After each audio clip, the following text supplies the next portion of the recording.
Hi everyone, welcome to your YouTube channel.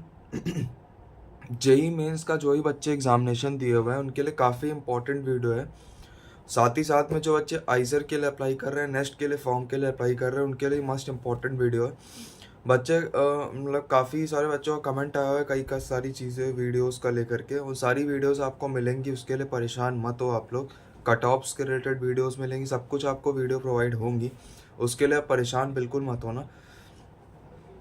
अब मैं एक चीज़ मतलब काफ़ी सारे बच्चों जो जेन्युइन डाउट आ रहा है भैया आइसर और नाइसर में क्या डिफरेंस होता है, प्लीज़ आप इस पर एक वीडियो बना दीजिए। तो आज का वीडियो उसी टॉपिक पर रहने वाला है कि आइसर यानी Indian Institute of Science Education and Research और versus NISER National Institute of Science Education and Research, इन दोनों में क्या डिफरेंसेस है। तो इन दोनों में डिफरेंस क्या है मैं पूरा डिस्कस करने वाला हूँ। वीडियो हो सकता है थोड़ा सा लंबा हो, तो प्लीज़ आप चैनल को थोड़ा सा पहली बात तो वीडियो पूरा देखिएगा, चैनल को सब्सक्राइब करके ज़रूर रखिएगा। ठीक है, कोई भी डाउट हो इस वीडियो के नीचे कमेंट करके बताना, मैं रिप्लाई ज़रूर करूँगा। कोई भी डाउट हो मैं रिप्लाई ज़रूर करूँगा। आगे बढ़ने से पहले फर्स्ट ऑफ ऑल कि जेई मेंस का रिस्पॉन्स शीट और आंसर की रिलीज़ कर दिया जा चुका है। रिस्पॉन्स शीट जिन्होंने डाउनलोड नहीं की जाकर रिस्पॉन्स शीट पहले डाउनलोड कर लो, कि वो 12 से 14 के बीच में आप चैलेंज कर सकते हो। मैंने रिकमेंड किया था कि आप चैलेंज ना करो क्योंकि पैसे आपके फंसते हैं, जो भी हो होता है नहीं। वो 12 से 14 तक आपका वो चैलेंज वाला, अगर आप फिर भी इच्छा हो तो आप कर सकते हो। 14 तारीख के बाद मोस्ट प्रॉब्ली रिस्पॉन्स शीट हट जाएगी, तो जाकर के डाउनलोड याद से ज़रूर कर लीजिएगा।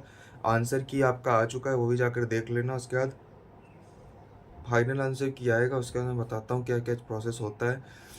अब बढ़ता हूँ आइसर और नाइसर की तरफ। आइसर और नाइसर, आइसर यानी Indian Institute of Science Education and research, इसकी 7 ब्रांचेस हैं। पुणे, कोलकाता, भोपाल, मोहाली, त्रिवेंद्रम, तिरुपति एंड बहरामपुर, 7 ब्रांचेस हैं। नाइसर सिर्फ पूरे इंडिया में एक ही है, वो भुवनेश्वर उड़ीसा में है, नाइसर भुवनेश्वर। ठीक है, यहाँ पर भी आइसर्स में भी और नाइसर्स में भी क्या कहते हैं कि काइंड ऑफ की 5 year BSMS dual degree program available रहता है। ठीक है, आइसर भोपाल में आपका BS economics and BS engineering sciences, ये एक एडवांटेज जाता है आइसर भोपाल में कि आपका यहाँ पे BS engineering sciences and BS economic sciences available है। ठीक है, सो ये चीज़ है यहाँ पे। इस फर्स्ट ऑफ ऑल स्कॉलरशिप की बात करूँ तो सबसे मेन जो इम्पोर्टेंट चीज़ आता है स्कॉलरशिप में, आइसर भोपाल में आइसर भोपाल कह रहा हूँ, आइसर्स में कोई स्कॉलरशिप नहीं रहती। आइसर में सिर्फ एक ही स्कॉलरशिप रहती है, इंस्पायर स्कॉलरशिप। वो सिर्फ कुछ ही लोगों को मिलती है जो टॉप 1% में आते हैं। इंस्पायर स्कॉलरशिप टॉप 1% में, यानी आपका टॉप 1% मतलब जो CBSE board, ICSE board, UP board, Maharashtra board, किसी भी बोर्ड से आप बिलोंग करते हो उसके अकॉर्डिंग एक कट ऑफ होता है। अगर उस कट ऑफ को आप फुलफिल कर रहे हो, क्राइटेरिया को फुलफिल कर रहे हो, तो ही आपको इंस्पायर स्कॉलरशिप मिलेगी। पर मंथ 5,000 रुपीज़ और इंटर्नशिप वगैरह के लिए 20,000 रुपीज़ स्कॉलरशिप, 80,000 मिलता है। नाइसर में क्या होता है, नाइसर में आपको स्कॉलरशिप 100% स्कॉलरशिप मिलती है, जित चाहे फिर आप टॉप 1% में आते हो या ना आते हो। वहाँ पे that is known as Disha scholarship. 5,000 rupees का पर मंथ का स्टाइपेंड रहता है वहाँ पे। एंड साथ ही साथ में अगर आप इंटर्नशिप वगैरह की करते हो तो 20,000 का स्टाइपेंड वहाँ उसके लिए रहता है। तो टोटल 80,000 रुपीज़ इसको बोलते हैं दिशा स्कॉलरशिप। ये सभी बच्चों को मिलती है, इक्का दुक्का को नहीं। इस आइसर में कुछ ही को मिलती है, लेकिन नाइसर में सबको प्रोवाइड की जाती है। अकेडमिक्स की बात करूँ तो बता ही दिया मैंने, BSMS डुअल डिग्री प्रोग्राम रहता है। आइसर्स में आप कुछ एक का जो आइसर्स हैं उसमें शायद से आप सेकेंड ईयर में ही अपना सॉरी, आइसर में क्या होता है, आइसर में आपका सेकेंड ईयर में जब आप जाते हो, फर्स्ट ईयर में आपको सारे सब्जेक्ट पढ़ने पड़ते हैं आइसर में। नाइसर में भी आपको फर्स्ट ईयर में सारे सब्जेक्ट पढ़ने पड़ते हैं, फिजिक्स, केमिस्ट्री, मैथ, बायो, सब कुछ जो भी अगड़म अगड़म होगा सब कुछ आपको पढ़ना पड़ेगा। सेकेंड ईयर में आइसर में आपको प्री मेजर्स लेने होते हैं। प्री मेजर्स यानी कोई 3 सब्जेक्ट आपको लेकर के पढ़ना होता है, या फिर किसी किसी आइसर में कोई भी 2 सब्जेक्ट लेके आपको पढ़ना होता है। ठीक है, नाइसर में क्या होता है, नाइसर में आपको सेकेंड ईयर में ही मेजर मिल जाता है आपका। ठीक है, सेकेंड ईयर में ही आपको मेजर मिल जाता है। थर्ड जो एक काइंड ऑफ मुझे लगता है पर्सनली कि ऐसा होना चाहिए आइसर्स में भी, आइसर में आपको MS थीसिस के लिए 1 साल मिलता है। थर्ड ईयर में आप अपना मेजर डिसाइड करते हो आइसर में, एंड उसके बाद fourth year, then fifth year में आपको MS थीसिस लिखनी थी। लेकिन नाइसर में क्या होता है, सेकेंड ईयर में आपको मेजर मिलता है, थर्ड ईयर पढ़ते हो आप, fourth year and fifth year आपको 2 ईयर्स मिलते हैं फॉर MS थीसिस। अच्छा टाइम मिलता है आपको अपनी थीसिस को इन्हांस करने का, अच्छे से प्रोजेक्ट करने का। तो ये काइंड ऑफ मेरे को लगता है कि ऐसा ICES में भी होना चाहिए, ठीक है।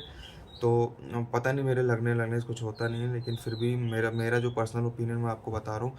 तो सीधी सी बात है, नाइसर में 2 साल मिलता है आपको काइंड ऑफ की MS थीसिस के लिए, आइसर में केवल 1 साल मिलता है।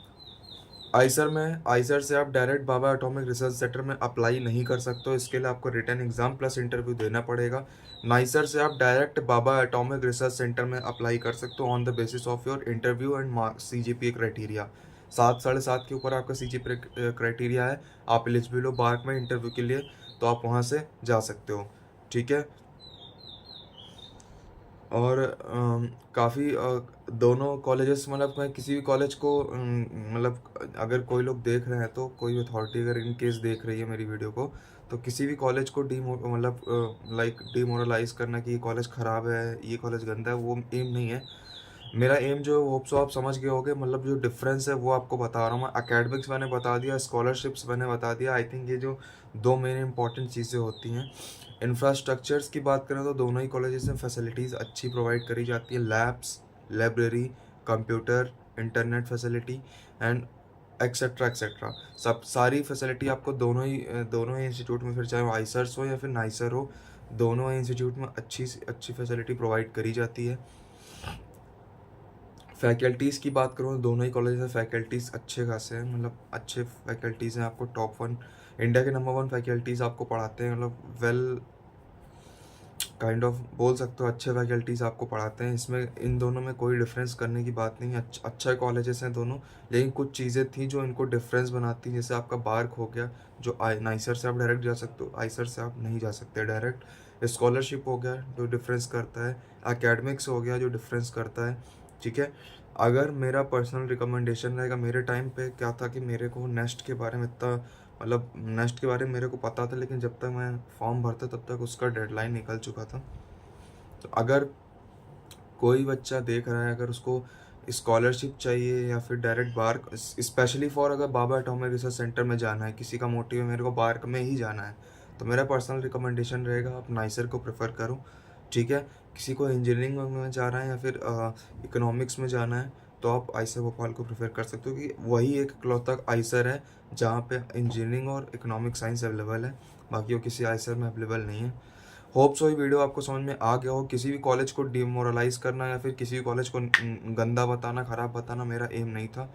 एक प्रॉपर जेन्युइन जो डिफरेंस करता है इन दोनों कॉलेजेस को, इनकी NIRF रैंकिंग्स को, इनकी लाइक जो भी इनके रिसर्च को, उसको मद्देनज़र रखते हुए मैंने ये वीडियो बनाया है। तो होप सो आपको समझ में आ गया हो। कोई भी डाउट हो इस वीडियो नीचे कमेंट करके बताओ। मिलता हूँ ये वीडियोज़ में। Bye bye.